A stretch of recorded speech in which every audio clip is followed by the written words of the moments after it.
mag-umpisa na tayo sa aking kagandahan, pampaganda sa matanda na Tita Inday. Sa 46 years old, ito yung pang araw-araw ko.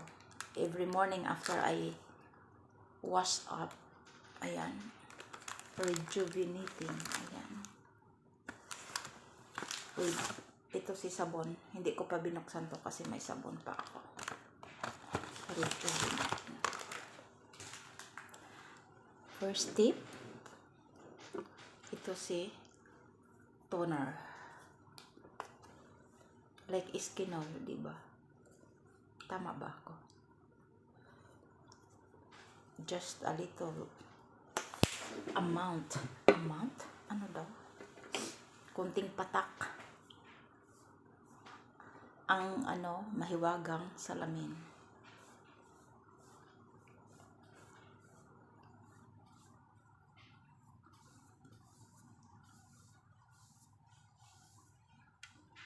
May kugat ako sa lamok.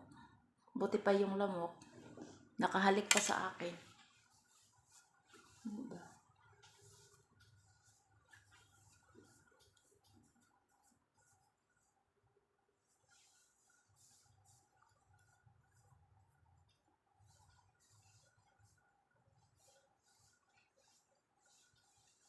Ngayon lang kaya ako nagkaganito-ganito. Dati hindi ako nagkaganito. Na yung mag-apply sa mukha. Kasi yung parang tingin ko sa salamin ko, mukha na akong 80. Diba? Kaya sa edad ko na 46 years old, ayan. Kaya may kagat ako sa lamok.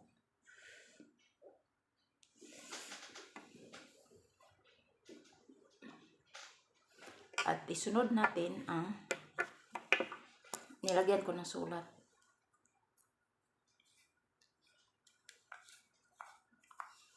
Ang number, ang una, magsalamin si Tita Inday kasi hindi makakita.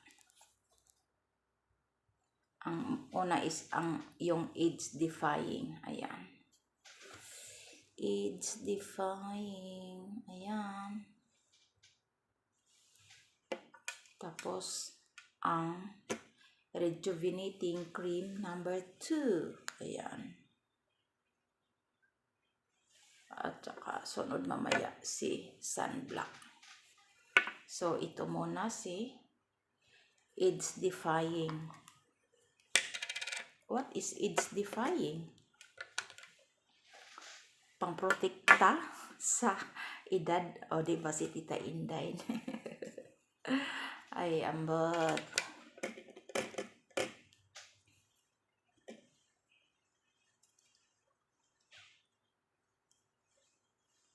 Hindi lang natin i-rub ng husto kasi.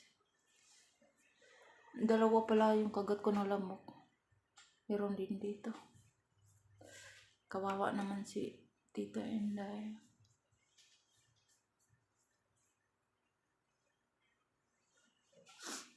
Ito yung daily routine sa mukha.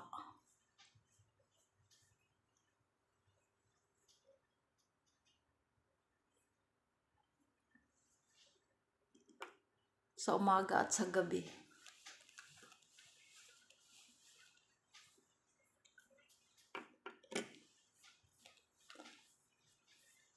Tita Inday model sa rejuvenating skin magical. O diba nag-magic.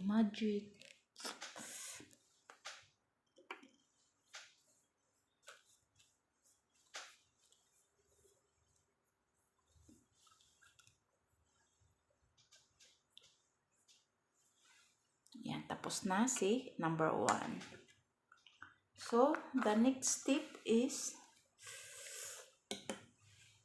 ito na cream, si number 2. Paubos na. Pero diba may extra pa ako doon. Isa.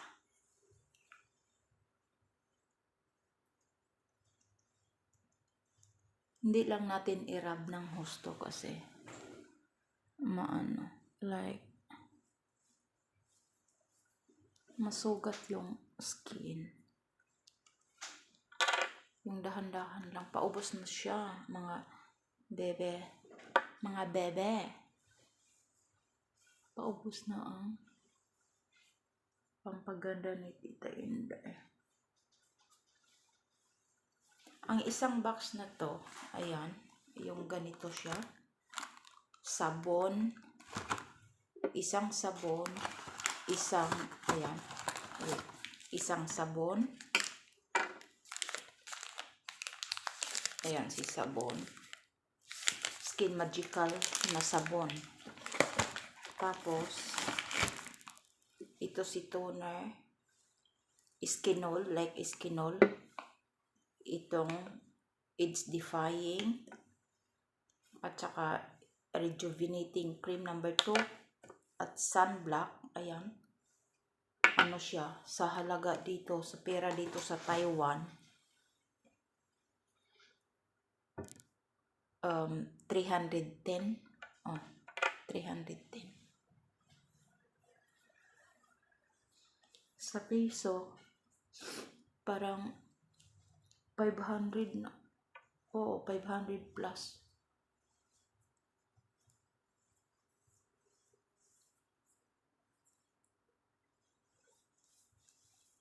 Super dry na kasi yung mukha ko. Tapos, nagmukha na rin akong 80 years old. Kaya, pang ano na lang. Para Skin Magical. Ang Tita Inday.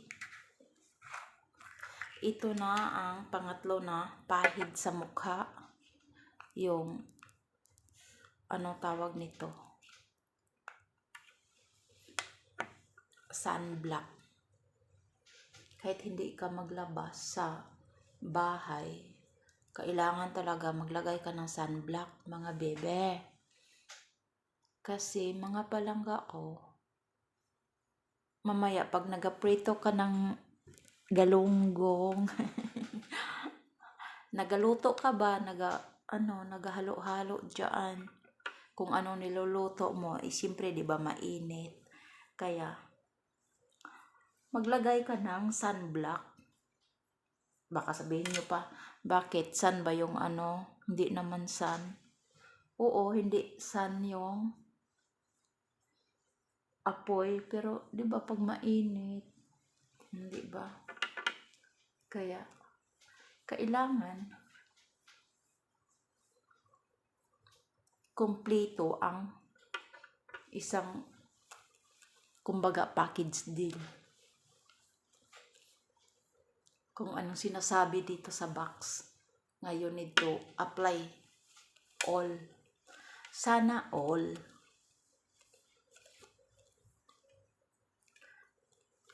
Oo nga pala, dito ako sa kusina baka sabihin nyo, ba't dito ako sa kusina?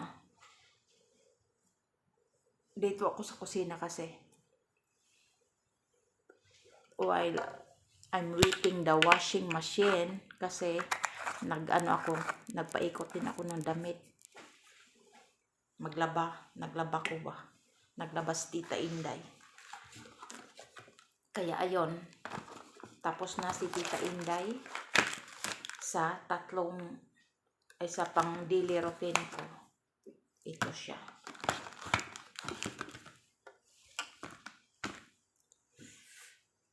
Binili ko to sa online. Kasi may isa ako sa mga barkada na Pinoy din siya. Nagabinta siya ng ganito. Hindi naman siya yung parang reseller din siya. Kaya ito na siya, mga palangga. Ang skinny Tita Inday. May ako dito, kagat sa lamok. Meron din dito. Ayan.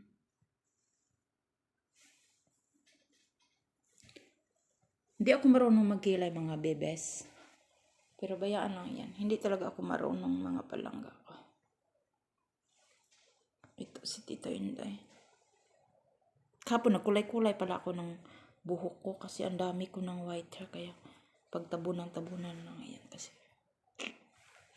Pero don't care about my white hair kasi talagang matanda na si Tita Inday. Kaya sa mga palangga ko na always nag-follow kay Tita Inday, driver sa wheelchair, I always want to say thank you so much everyone. Si Tita Inday parang balot kasi malamig dito, super. Kaya again and again, thank you so much everyone for always follow my YouTube channel. Yung hindi pa nakapag-follow sa YouTube channel ko, sa Tita Inday Driver ng Wheelchair, paki-thumbs up at paki-press na din sa notification bell para updated kayo sa mga bago kong mga upload na videos. Maraming salamat sa mga palangga ko nga palaging nagasubaybay sa YouTube channel ni Tita Inday. At ano pa pala mga palangga, paki-ano na lang din, may ano din ako sa FB page ko. Ang FB page ko is Tita Inday Sikihudnon. Sikihudnon driver sa wheelchair. Kasi gamit ko yung lugar namin na isa akong taga Sikihor. Tita Inday Sikihudnon driver sa wheelchair, o Tita Inday driver sa wheelchair. Again and again, thank you so much everyone for always follow my YouTube channel. God bless sa ating lahat at ingat palagi. And bye-bye.